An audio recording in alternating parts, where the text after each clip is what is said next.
Bismillahirrahmanirrahim. Assalamu alaikum. I hope you all are fine and staying safe and happy. I am your geography teacher, Ms. Farheen, and I welcome you all to your geography class. So, my dear students, quickly look at this lesson. So, this looks like a valley, but what sort of valley is this? ठीक है, आपको ये valley ही लग रही है, लेकिन ये किस टाइप की वैली है? यहाँ आपको टूटे फूटे जो हैं वो कुछ रॉक्स एक दूसरे से अलग हुए नजर आ रहे हैं, कोई प्रॉपर माउंटेन्स नहीं है. सो क्या ये वी शेप्ड वैली है या यू शेप्ड वैली है? क्या आपको इसमें कोई यू नजर आ रहा है या कोई वी नजर आ रहा है? This is a different kind of valley और इसको हम रिफ्ट वैली कहते हैं. ठीक है, अब ये रिफ्ट वैली क्या है, ये किस तरीके से बनती है? This is also a type of valley और आज का लेक्चर हमारा इसी बारे में है. Knowledge 2.8 describe rift valley and explore where it is located. तो आज हम देखेंगे कि रिफ्ट वैली क्या है, ये कैसे बनती है और ये दुनिया में कहां कहां मौजूद है. So quickly open page number 34 in your Jio 6 books. I hope everybody has opened the books and now let's just quickly move forward. सबसे पहले आपको ये पता होना चाहिए कि रिफ्ट वैली में जो रिफ्ट है उसका क्या मतलब है. So what is this rifting? So rifting refers to the process by which the Earth's lithospheric plates are pulled apart or stretched. ठीक है, यानी कि ये जो हमारा अर्थ है और ये टॉप पे इसके क्रस्ट है, आपको पता है कि यहाँ पर प्लेट्स में ये डिवाइड हुआ हुआ है. ठीक है, यहाँ पे ये अटैच्ड है और right underneath it there are plates. तो जैसे ही ये लिथोस्फेरिक प्लेट्स जो है ये एक दूसरे से डाइवर्ज होती हैं, पीछे हटती हैं, तो ये स्ट्रेच होती है ऊपर अर्थ की क्रस्ट भी. ठीक है, आप ये देखें कि ये दो प्लेट्स हैं और इन दोनों प्लेट्स के ऊपर जो है वो क्रस्ट मौजूद है. ठीक है, सो दिस इज क्रस्ट.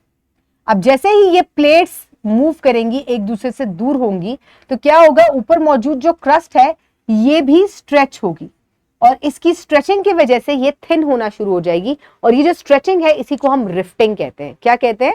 इसको हम रिफ्टिंग कहते हैं. तो यानी कि हम कहां पहुंचे, हम यहां पहुंचे, इस नतीजे पे पहुंचे कि ये जो रिफ्ट वैलीज हैं ये टेक्टोनिक एक्टिविटी की वजह से बनती हैं. कैसे बनती हैं, ये कहां मौजूद है? Let's quickly have a look. So the answer as usual goes back to plate tectonics, यानी कि प्लेट्स जो है ये डिफरेंट तरह से मूव करती हैं. some are moving towards each other, some are moving away from each other. आपको एरोस की मदद से पता चल रहा है. तो इसकी वजह से डाइवर्जेंट, कन्वर्जेंट और ट्रांसफॉर्म बाउंड्रीज होती हैं, लेकिन जो रिफ्ट वैलीज है they are solely formed by the divergent boundaries. ये किससे बनती है? ये डाइवर्जेंट बाउंड्री से बनती है. So the rocky outmost layer of the earth, the lithosphere, is broken into a series of plates. So these plates move around with respect to each other. ठीक है, different movements करती हैं ये और उसकी वजह से क्या होता है कि मुख्तलिफ तरह के लैंड फॉर्म्स बनते हैं. लेकिन अगर हम रिफ्ट वैलीज की बात करें तो ये सिर्फ डाइवर्जेंट प्लेट की वजह से बनती है. यहाँ मैंने आपको डिफरेंट मूवमेंट्स भी दिखाई हैं. यहाँ आपको कन्वर्जेंट मूवमेंट नजर आ रही है, यहाँ आपको डाइवर्जेंट मूवमेंट जो है वो नजर आ रही है. सॉरी, नॉर्थ अमेरिकन प्लेट में और यूरेशियन प्लेट के दरमियान में हमें डाइवर्जेंट बाउंड्री नजर आती है. सो ये जो रिफ्ट वैलीज हैं ये सोलली डाइवर्जेंट बाउंड्री की वजह से बनती हैं. सो यहाँ मैंने आपको एक सीरीज ऑफ डायग्राम्स दिखाई है. We want to focus about on divergent plate boundaries and essentially this is the situation where two plates are moving apart from one another. ठीक है, तो यहाँ आप देख रहे हैं कि प्लेट्स जो है इन्होंने एक दूसरे से दूर जाना शुरू किया, डाइवर्ज करना शुरू किया. आहिस्ता आहिस्ता क्या हुआ कि ये जो ऊपर क्रस्ट है इसने स्ट्रेच होना शुरू किया. जब ये स्ट्रेच हुई तो क्या हुआ कि ये बीच में से पतली होनी शुरू हो गई. ठीक है, और थिनिंग शुरू हो गई. जब थिनिंग शुरू हुई तो ऊपर से लावा जो है उसने भी यहाँ सीप इन करना शुरू कर दिया और आपको कुछ ब्लॉक्स जो है ये फॉर्म होते हुए नजर आ गए. मजीद ब्लॉक्स जैसे जैसे ये, क्योंकि ये तो they will keep on moving away from each other, आपको ये ब्लॉक्स जो है ये नजर आते जाएंगे और इनके अंदर लावा जो है वो नीचे से सीप इन करता जाएगा. अब अगर ये मजीद स्ट्रेच करती जाएंगी तो क्या होगा, अल्टीमेटली लावा सीप इन करेगा और ये मजीद मूव करेंगी तो क्या होगा, यहाँ पर ओशन फॉर्म हो जाएगा. अब मैं हमेशा अपने स्टूडेंट्स से एक क्वेश्चन करती हूँ कि ये पानी कहाँ से आ जाता है, और बच्चे मुझे एक जवाब देते हैं पानी जमीन के नीचे था. You are right, water is beneath the earth, लेकिन ये किस फॉर्म में था?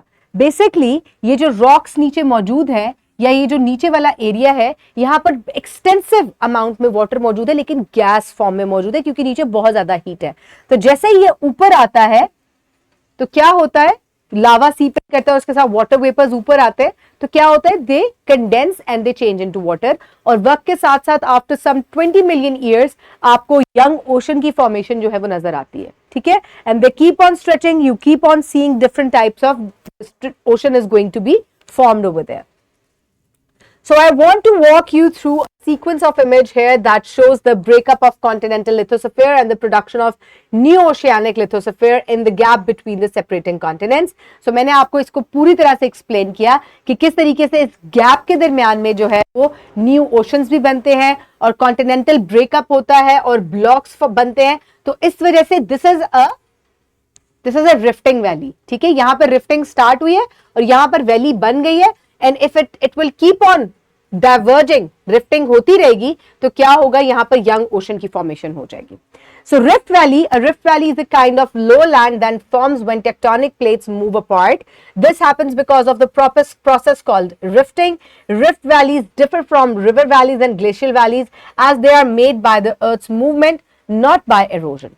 अब rifting valley V-shaped और U-shaped valley से कैसे मुख्तलिफ है? Existing landform से U-shaped और V-shaped valleys बनी थी इरोजन और विदरिंग की वजह से, लेकिन रिफ्टिंग वैलीज जो है वो सोलली प्लेट टेक्टोनिक की मूवमेंट्स की वजह से बनती है और एक नया लैंडफॉर्म बनता है which is known as a rift valley. So tectonic plate movement, rift valleys are often found along the boundaries of tectonic plates. When these plates move away from each other, they create tensional forces in the earth crust. जैसे कि मैंने आपको बताया कि ये दो plates हैं और यहां पे आपको ऑफन जो है वो रिफ्ट वैली देखने को मिलती है when they move away from each other. So crustal rifting होती है, सबसे पहले क्रस्ट जो है वो एक दूसरे से दूर हटती है, वीकन होती है, फॉल्ट्स बनते हैं, उसमें लावा सीप इन करता है और इसकी वजह से आपको फ्रैक्चर्स जो है वो नजर आते हैं दोनों तरफ, ठीक है. और इस तरीके से ये ब्लॉक्स जो है, और this is a rift valley formed in between. So this process begins with stretching of the crust where you end up getting dooming upward of the crust. यहाँ पे सबसे पहले ये doom upward होगी और उसके बाद क्या होगा कि it will start moving downward. As the crust continues to stretch, blocks land starts to sink along the faults. This sinking creates depression that becomes the rift valley. So यहाँ पर आपको sinking नजर आ रही है, पहले it will doom shape हो जाएगी, ऊपर की तरफ हटेगी क्योंकि टेंशनल फोर्स हो गई है. अब ये जब मजीद एक दूसरे से हटते जाएंगे तो यहां पर थिनिंग ऑफ क्रस्ट हो गई है, ठीक है. ये देखिए पतली होती जा रही है और यहां पर आपको ब्लॉक्स जो है वो सिंक होते हुए डाउनवर्ड नजर आ रहे हैं, ठीक है. और this is the rift valley that has formed. So rift valleys can eventually evolve into ocean basins if the rifting continues and this process ये स्ट्रेच होते जाएंगे, they will keep on moving, तो न्यू ओशन बेसिन्स भी आपको मिलेंगे. सो अब अगर हम इसकी एग्जाम्पल की बात करें, क्योंकि हमारे एसएलओ के अंदर ये भी कहा गया था कि हमने फाइंड आउट भी करना है कि दुनिया में ये कहां मौजूद है, तो सबसे पहले east Africa is a great example of rift valley, ठीक है. ये दो प्लेट्स जो है जब ये रिफ्ट हो रही है तो यहां पर हमें रिफ्ट वैली इस एरिया में देखने को मिलती है. रेड सी जो है वो that is an example of जबकि रिफ्टिंग प्रोसेस होता रहता है तो उसके रिजल्ट में रेड सी बना. अटलांटिक ओशन जो है it is also an example कि जिसमें नॉर्थ अमेरिकन प्लेट और यूरेशियन प्लेट जो है जब वो मूव होती जा रही है तो उनके दरमियान में जो है हमें अटलांटिक ओशन मिला. और सो यहां पर आपको नजर आ रहा है कि ये जो है वो यहां पर अफ्रीका में, ईस्ट अफ्रीका में यहां आपको ये एक रिफ्ट वैली जो है वो देखने को मिल रही है. इट इज समवेयर, मैं अगर आपको दिखाऊं, it is present over here. यहां पर आपको ये रिफ्ट वैली देखने को मिल रही है. ये दो प्लेट्स जो है एक दूसरे से दूर हट रही है, ठीक है. और इस पॉइंट पर जहां ये दोनों मिल रही हैं यहां पर एक रिफ्ट वैली बनेगी. ओके, उसके बाद रेड सी जो है this is also because of the process of rifting और इसकी वजह से यहां जो है वो एक सी जो है वो बन गया. और उसके बाद अटलांटिक ओशन की अगर हम बात करें तो इस जगह पर अटलांटिक ओशन प्रेजेंट है जहां पर दो प्लेट्स, यूरेशियन प्लेट और अमेरिकन प्लेट जो है वो एक दूसरे से दूर हट रही हैं. सो रिफ्ट वैली ऑफ जॉर्डन ये भी उसी जगह पर मौजूद है जहां पर अफ्रीकन प्लेट जो है वो मौजूद है और वो वहां पर आपको अफ्रीकन रिफ्ट मिल रही है. इसी तरीके से रिफ्ट वैली ऑफ जॉर्डन जो है यहां पर आपको ब्लॉक्स नजर आ रहे हैं बहुत सारे. ये ब्लॉक्स जो है ये कैसे बने हैं, ये रिफ्टिंग की वजह से बने और यहां आपको एक वैली देखने को मिल रही है. और ये जो है ये इस तरफ जो है वो ये पैलेस्टाइन है और ये जॉर्डन है और यहां पर जो है वो ग्रेट रिफ्ट वैली जो है वो मौजूद है. सो माय डियर स्टूडेंट्स, इस तरीके से जो है वो रिफ्टिंग होती है. For practice you can download this worksheet from the description box below this video, और you can get it in print form by your teacher. Pause the video and quickly finish the worksheet. I hope everybody has finished the worksheet. So now let's quickly move forward towards the homework. In your homework, you will complete exercise B, question number 1, and exercise C, question number 2. So this will be your homework. And my dear students, today's conclusion is कि आज आपने describe किया कि rift valley क्या है, हमने ये भी देखा ये कैसे बनती है, और हमने ये भी फाइंड आउट किया कि ये दुनिया में कहाँ कहाँ मौजूद है, और as a result of different phases of rifting हमने डिफरेंट जो लैंड फॉर्म्स बने हैं, ओशंस हैं, वैलीज हैं, सीज है, हमने उन तमाम को भी डिस्कस किया. I hope you have enjoyed today's lecture. Keep everybody around you safe. Have a good day. Thank you so much and Allah Hafiz.